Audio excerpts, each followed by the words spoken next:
Hello, welcome to my channel, The IT Guy. In this video, I'm going to show you how you can save your space in your Gmail by deleting the unwanted emails in just a minute. Before doing that, please like my videos and do subscribe to my channel if you find my content helpful. I try to make it as short as possible. So here we go.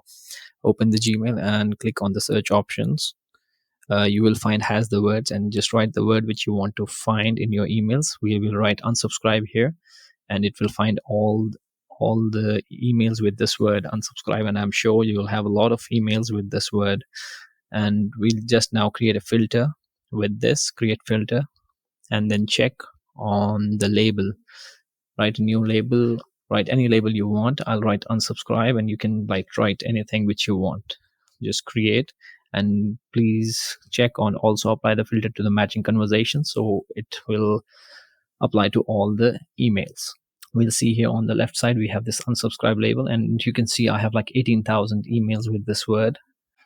I can select all of these in a single go and delete all of them together. Just click OK here and delete all of them together. And for the future messages which contains unsubscribe word, it will automatically go to this label unsubscribe, so it will be segregated very nicely for us to delete in future. Thank you for watching my channel, and do like my videos if you find them helpful.